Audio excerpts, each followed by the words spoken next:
Panginoong Jesus, sa sandaling ito ay lumalapit ako sa iyo na kinikilala na walang ibang katulad mo sa buong kalawakan. Ikaw ang tagapagligas ng aking kaluluwa, ang tanging makapagpapabago ng aking buhay at makapagbibigay ng kahulugan sa aking pag-iral. Kapag tinitingnan ko ang aking kasaysayan, malinaw kong nakikita ang mga marka ng iyong presensya, ang mga palatandaan ng iyong pag-iingat, at ang mga katibayan ng iyong walang pasubaling pag. Ang bawat umaga na gumigising ako ay isang bagong pagkakataon upang purihin ka, upang kilalanin ang iyong kadakilaan, at upang isuko ang sarili sa iyong kamahalan. Walang sapat na salita sa wika ng tao upang ipahayag ang laki ng pasasalamat na nararamdaman ko para sa lahat ng iyong ginawa sa aking buhay. Pinupuri kita dahil ikaw ay karapat-dapat sa lahat ng papuri, dahil ang iyong kabutihan ay hindi kailanman nagkukulang, at dahil ang iyong pag-ibig ay nananatili magpakailanman. Ngayon ay nagpapasya akong muling ilagak ang aking tiwala sa iyo, sa pagkaalam na ikaw ay tapat at ang iyong mga pangako ay hindi kailanman mabibigo. Tanggapin mo ngayon ang panalangin ito bilang tapat na alay mula sa aking puso. Amang nasa langit, ilang beses kong kinailangan ang kaaliwan at ikaw ay naroon, napakalapit sa akin, na pinapahid ang aking mga luha at pinapayapa ang aking nababagabag na puso. Hindi kakaunti ang mga pagkakataon na sinubukan ng kalungkutan na duminahin ako, ngunit ikaw ay laging aking ligtas na kanlungan sa mga bagyo ng buhay. Nang kumatok ang takot sa pinto ng aking isipan, sa iyo ko natagpuan ang kapayapaan na hindi kayang ibigay o bawiin ng mundo. Ikaw ang aking taguan sa mga oras ng kahirapan, ang lugar kung saan ang aking kaluluwa ay nakasusumpong ng tunay na kapahinga. Natutunan ko na hindi ko kailangang harapin ng mag-isa ang mga hamon na dumarating sa landas dahil ipinangako mong sasamahan mo ako sa lahat ng araw. Ang iyong presensya ay totoo, ang iyong pagsama ay tapat, at ang iyong pag-iingat ay hindi kailanman nababawasan. Ngayon ay ipinahahayag ko na ikaw ang aking kaaliwan sa mga sakit, ang aking kanlungan sa mga kapighati, at ang aking pag-asa kapag ang lahat ay tila nawala na. Salamat sa pagiging Diyos na napakalapit, napakatotoo, at laging naririto sa aking buhay. Panginoon, kinikilala ko na ang aking lakas ay nagmumula sa iyo at wala nang iba pa. Kapag iniisip ko na hindi ko na kayang gumawa ng isa pang hakbang, ang iyong kapangyarihan ang sumusustento sa akin at nagpapatuloy sa akin sa paglakad. Ang aking likas na lakas ay may hangganan, ang aking kakayahang pantao ay maliit, ngunit ang iyong lakas ay walang kinikilalang hadlang o hangganan. Ikaw ang Diyos na nagpapanibago ng aking lakas gaya ng sa agila, na nagpapalakad sa akin ng hindi hinihimatay at nagpapatakbo ng hindi napapagod. Ilang laban na ang aking hinarap na nakasandal lamang sa iyong matibay na bisig, ilang kahirapan ang aking napagtagumpayan dahil ikaw ay nasa aking tabi na nagpapalakas sa akin. Ngayon ay nauunawaan ko na ang tunay na lakas ay wala sa aking mga kalamnan ni sa aking katalinuhan, kundi sa aking pagtitiwala sa iyo. Kapag ako ay mahina, doon ako nagiging malakas dahil ang iyong lakas ay nagiging ganap sa aking kahinaan. Kaya naman hinahanap kitang muli na humihiling na punuin mo ang aking pagkatao ng iyong kapangyarihang higit sa natural upang mapagtagumpayan ko ang lahat ng sumusubok na talunin ako. Aking Diyos, ikaw ang aking ligtas na tanggulan sa gitna ng kaguluhan ng mundong ito. Kapag ang mga pangyayari ay tila gumuguho sa aking paligid, tumatakbo ako sa iyo gaya ng isang tumatakbo sa isang matibay na kuta. Ikaw ang matibay na bato kung saan maaari akong sumandal nang walang takot na mahulog. Ang matatag na pundasyon na hindi kailanman mayayanig. Sa mundong ito na puno ng kawalan ng katiyakan at pabago-bagong panahon, ikaw ay nananatiling pareho kahapon, ngayon, at magpakailanman. Ang iyong katapatan ay tumatawid sa mga henerasyon. Ang iyong katotohanan ay lumalaban sa panahon. At ang iyong pag-ibig ay hindi kailanman nagbabago ng tindi. Ilang beses akong naghanap ng seguridad sa mga maling bagay, sa mga taong nambibigo o sa mga tagumpay na hindi nagtatagal. Ngunit laging sa iyo pa rin ako bumabalik dahil sa iyo lamang ako nakasusumpong ng tunay na kanlungan. Yaong nagproprotekta hindi lamang sa aking katawan, kundi pati na rin sa aking kaluluwa. Ngayon ay nagtatago akong muli sa ilalim ng iyong mga pakpak, nagtitiwala na doon ay walang makapipinsala o makasisira sa akin. Panginoong Hesus, buong pagkatao kong nais kitang sambahin sa sandaling ito. Hindi lamang gamit ang aking mga labi, kundi gamit ang bawat bahagi ng aking katawan, ng aking isipan at ng aking espiritu. Ang lahat ng kung sino ako ay sa iyo. Nilikha mo at umiiral upang luwalhatiin ang iyong banal na pangalan. Ang aking mga mata ay ginawa upang masilayan ang iyong kagandahan. Ang aking mga tainga upang marinig ang iyong tinig. Ang aking bibig upang ipahayag ang iyong mga kahangahangang gawa. Ang aking mga kamay ay umiiral upang maglingkod sa iyong kaharian. Ang aking mga paa upang lumakad sa iyong mga daan. Ang aking puso upang mahalin ang iyong minamahal. Hindi ko nais na magtira ng anuman para sa aking sarili. Hindi ko nais na mabuhay ng isang buhay na hati sa pagitan mo at ng mundo. Ngayon ay ibinibigay ko ang lahat muli nang walang pag-aalinlangan at walang kondisyon dahil karapat-dapat ka sa kabuuan ng aking pagkatao. Tanggapin mo ang tapat na pagsambang ito na bumubukal mula sa kaibuturan ng aking kaluluwa at nawa ay maging kalugod-lugod ito sa iyong paningin gaya ng mamahaling pabango. Walang hanggang Diyos, inaanyayahan ko ang buong lupa na sumama sa akin sa sandaling ito ng pagpuri sa iyong pangalan. Nawa ang bawat tao sa bawat bansa ay kumilala na ikaw ang Panginoon ng mga Panginoon at Hari ng mga hari. Nawa ang mga tao ng lahat ng wika at kultura ay magtaas ng kanilang mga tinig sa pagsamba sa iyong walang kapantay na kamahalan. Ikaw ay karapat-dapat tumanggap ng lahat ng kapangyarihan, lahat ng karangalan at lahat ng kaluwalhatian. Dahil nilikha mo ang lahat ng bagay at sa pamamagitan ng iyong kalooban ay umiiral ang mga ito. Walang trono sa lupa na maikukumpara sa iyong tronong makalangit. Walang koronang pantao na nagniningning gaya ng iyong koronang banal. Ang mga kaharian ng mundong ito ay lumilipas at naglalaho, ngunit ang iyong kaharian ay nananatili magpakailanman na walang katapusan. Ngayon ay nakikiisa ako sa koro ng mga anghel at ng lahat ng mga banal na nasa paligid ng iyong trono, na umaawit ng walang humpay tungkol sa iyong kadakilaan. Tanggapin mo ang papuri na pumapailan lang mula sa lupang ito, na humahalo sa papuri na bumababa mula sa langit, na bumubuo ng isang perpektong himig ng pagsamba. Luwalhating Ama, maging ang sangnilikha ay yumuyuko sa harap ng iyong presensya at kumikilala sa iyong pinakamataas na autoridad.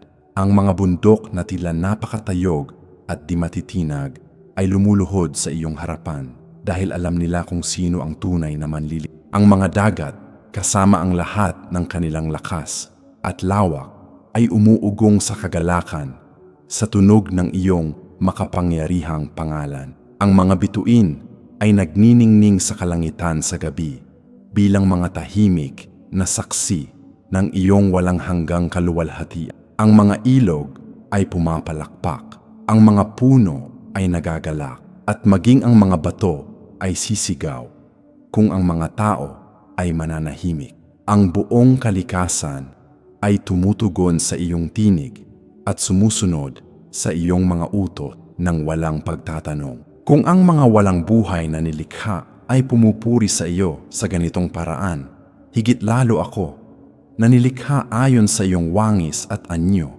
ay dapat sumamba sa iyo ng buong pangunawa. Ngayon ay nakikiisa ako sa pagsambang ito ng kalawakan, na kinikilala na ang lahat ng umiiral ay ginawa mo para sa iyo at sa pamamagitan mo. Panginoon, ang aking puso ay umaapaw sa kagalakan Kapag iniisip ko ang lahat ng iyong ginawa sa aking buhay, hindi ako makapanatiling tahimik sa harap ng napakaraming pagpapala, ng napakaraming pagliligtas, at ng napakaraming tugon sa panalangin. Pinagaling mo ang aking pinakamalalim na mga sugat, ibinalik ang nasira, at nagdala ng buhay kung saan kamatayan lamang ang naroon. Binago mo ang aking pagtangis patungo sa pagsasayaw, ang aking daing patungo sa kagalakan, at ang aking kalungkutan patungo sa tunay na kaligayahan. Ang iyong mga gawa ay napakadakila upang mabilang. Ang iyong mga himala ay lagpas sa anumang kakayahan ng pangunawa ng tao. Ang bawat tagumpay na aking nakamit ay dahil ipinaglaban mo ako. Ang bawat pinto na bumukas ay dahil inihanda mo. Ngayon ay nais kitang purihin ng may tunay na kagalakan, hindi pa imbabaw o pilit, kundi isinilang mula sa tunay na pasasalamat. Salamat sa pagiging Diyos na kumikilos, na namamagitan, at nagbabago ng mga imposibleng realidad upang maging mga buhay na patotoo ng iyong kapangyarihan. Aking Diyos, ako ay nakatindig sa iyo, gaya ng isang punong nakatanim sa tabi ng agos ng tubig na hindi natatakot kapag dumarating ang init at ang mga dahon ay laging lunti. Ang aking buhay ay nakatayo sa matibay na bato ng iyong salita. At dahil dito, ang mga bagyo ay hindi ako kayang ibagsak. Kapag ang mga salungat na hangin ay umiihip ng buong lakas, ako ay nananatiling nakatayo dahil ang aking mga ugat ay malalim sa iyo. Natutunan ko na ang katatagan ay hindi nakadepende sa mga panlabas na pangyayari, kundi sa aking koneksyon sa iyo. Dumaan na ako sa mga emosyonal na lindol at espiritual na bagyo. Ngunit hindi kailanman ako nabunot sa aking kinalalagyan dahil hinawakan mo ako ng iyong makapangyarihang. Ngayon ay pinagtitibay ko ang aking pangako na manatiling matatag, na hindi magpapatinag sa mga masasamang balita o sa mga kahirapan na lumilitaw. Alam ko na habang ako ay nakatindig sa iyo, walang makapagpapaalis sa akin sa lugar na itinalaga mo para sa akin. Minamahal na Ama, mamahalin kita magpakailanman, hindi dahil sa obligasyong panrelihiyo, kundi dahil una mo akong minahal ng pag-ibig na walang hanggan at hindi nagbabago. Ang iyong pag-ibig sa akin ay hindi nakadepende sa aking pagganap. Hindi ito nadadagdagan kapag ako ay tama o nababawasan kapag ako ay nagkakamali. Mahal mo ako dahil lamang sa nagpasya kang mahalin ako, at ang pasyang ito ay hindi kailanman babawiin. Habang mas nakikilala ko ang pag-ibig na ito, mas nais kong suklian ito ng lahat ng mayroon ako at kung sino ako. Ang aking pag-ibig sa iyo ay hindi perpekto gaya ng sa iyo, ngunit ito ay tapat at totoo, nagmumula sa isang pusong nagpapasalamat at sumusuko. Hindi mahalaga kung ilang taon pa akong mabubuhay sa lupang ito. Sa bawat isa sa mga ito, ang aking pangako ay mananatiling pareho na mahalin ka higit sa lahat ng bagay. Nawa ang pag-ibig na ito ay lumago sa bawat araw, lumalim sa bawat karanasan, at tumatag sa bawat pagsubok. Ngayon ay ipinahahayag kong muli na ikaw ang unang pag-ibig ng aking buhay, ang siyang nakaupo sa trono ng aking puso. Panginoong Hesus, ang iyong mga pangako ay walang katulad dahil hindi kailanman nabigo at hindi kailanman mabibig. Walang tao na makapangangako ng may ganoong kasiguraduhan, ni pinuno na makapag-agarantiya ng may ganoong katiyakan. Ang mga pangako ng mga tao ay nakadepende sa mga pangyayari na hindi nila kontrolado. Ngunit ang iyong mga pangako ay nakadepende lamang sa iyong hindi natitinag na katapat. Ipinangako mong hindi mo ako iiwan ni pababayaan, at ang salitang ito ang sumustento sa akin sa mga pinakamadilim na araw. Ipinangako mong ang lahat ng bagay ay nagtutulungan para sa ikabubuti ng mga nagmamahal sa iyo, at nakita ko itong natutupad sa mga nakamamanghang paraan. Ang bawat pangako na nakasulat sa iyong salita ay isang tsekeng pirmado ng dugo ni Jesus na naghihintay lamang na iharap ko sa pamamagitan ng pananampalataya. Ngayon ay inaangkin ko ang bawat pangako na para sa akin, na naniniwalang kung ano ang iyong sinabi ay matutupad sa aking buhay. Hindi ako nagdududa o nag-aalinlangan, kundi nananatiling matatag sa katiyakan na ang iyong salita ay totoo at ang iyong mga kasunduan ay walang hanggan. Aking Diyos, ang mga pangakong ito ay ginawa lalo na para sa akin, na ang aking pangalan ay nakasulat sa mga ito bago pa itinatag ang mundo.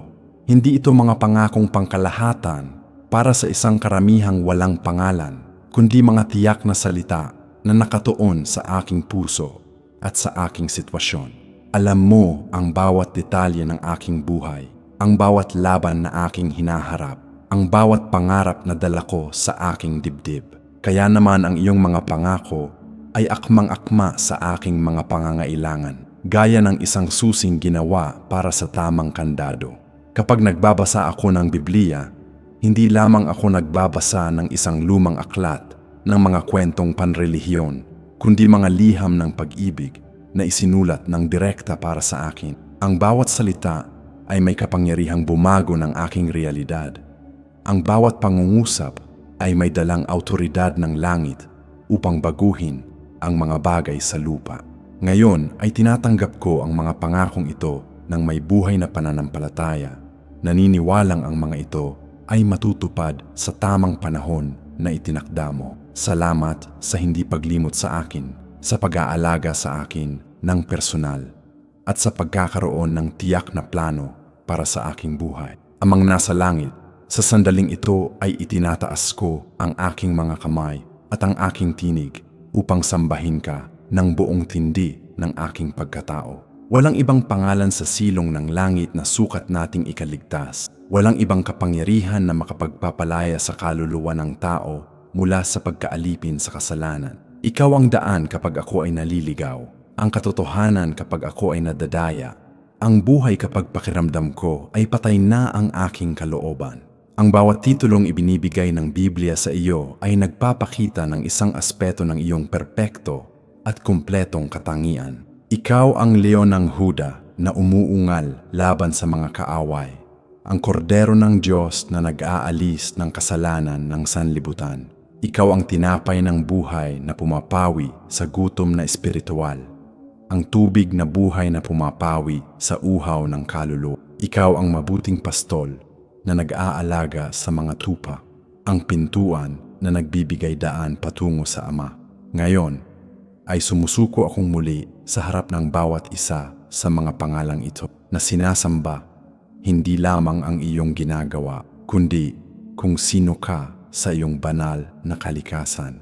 Panginoon, nais kong mabuhay sa araw-araw ng aking buhay na pinupuri ang mga kamanghamanghang gawa ng iyong pag-ibig na hindi nauubos, hindi lamang sa mga araw ng linggo o sa mga oras ng pagsamba, kundi sa bawat paghinga, sa bawat tibok ng puso, sa bawat kaisipan ng isip.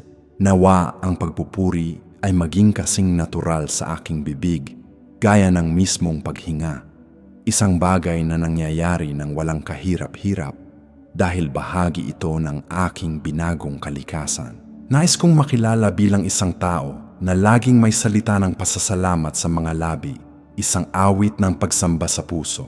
Nawa ang mga tao sa aking paligid ay mahawa sa tunay na kagalakang ito na nagmumula sa pagkakilala at pagmamahal sa iyo. Hindi ko nais na sayangin ang kahit isang araw na namumuhay ng malayo sa iyong presensya o nakalilimot sa iyong mga kabuti. Tulungan mo akong linangin ang ganitong uri ng pamumuhay ng patuloy na pagsamba, kung saan ang lahat ng aking ginagawa ay nagiging gawa ng pagpupuri sa manlilikha. Nawa ang aking buong pag-iral ay maging isang kaaya-ayang alay sa harap ng iyong altar. Luwalhating Ama, ipinahahayag ko na ikaw ang aking lakas kapag pakiramdam ko ay napakahina ko na upang magpatuloy. Sa mga araw na ang mga binti ay nanginginig at ang mga bisig ay bumabagsak ng walang lakas, ang iyong kapangyarihan ang nagbabangon sa akin at nagpapalakad sa akin. Ikaw ang kanlungan sa mga oras ng panganib, ang taguan kapag ang mga kaaway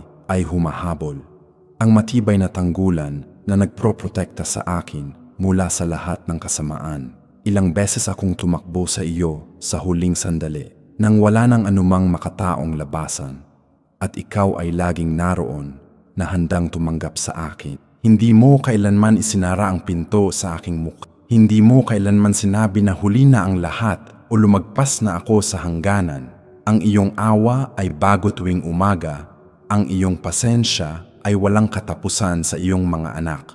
Ngayon ay nagpapahinga ako sa kahangahangang katotohanan ito na ikaw ang lahat ng kailangan ko upang mabuhay ng maayos at upang harapin ang anumang sitwasyon. Hindi ko kailangang humanap ng saklolo saan man maliban sa iyo.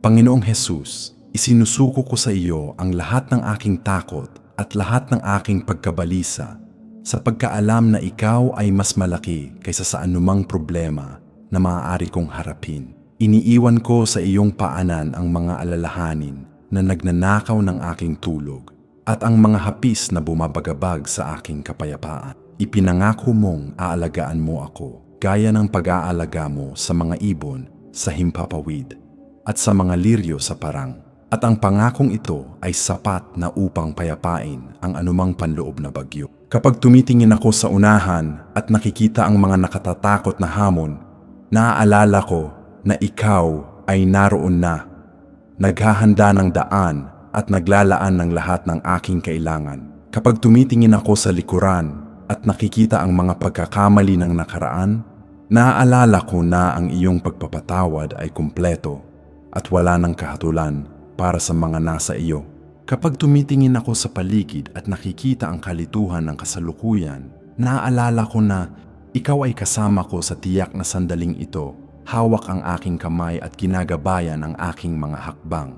Ngayon ay pinipili kong magtiwala ng lubos sa iyo, sa pagkaalam na ang iyong mga plano ay laging mas mabuti kaysa sa akin, aking Diyos. Alam kong ang iyong mga pangako ay walang katulad dahil ang mga ito ay tinatakan ng mahalagang dugo na ibinuhos sa krus ng Kalbaryo. Hindi ito mga murang pangako na maaaring sirain ng walang kahihinatnan, kundi mga walang hanggang kasunduan na pinagtibay sa pinakamataas na halaga. Binayaran ni Jesus ang lahat upang matanggap ko ang lahat ng inihanda ng Ama. Ang bawat espiritual na pagpapala sa mga lugar sa kalangitan ay garantisado na. Ang bawat tagumpay laban sa kaaway ay nakamit na. Ang bawat kailangang probisyon ay napalaya na. Hindi ko kailangang lumaban upang maging karapat-dapat sa bagay na binili na ng dugo.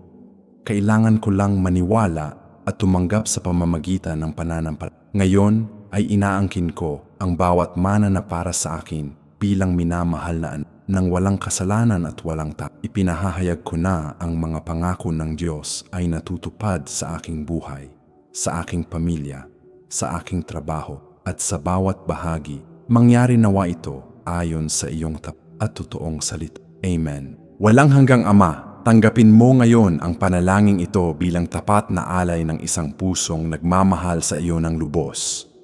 Nawa ang mga salitang ito ay pumailan lang sa iyong trono, gaya ng mabangong insenso, nakalugod-lugod sa iyong mga mata at sa iyong mga tainga.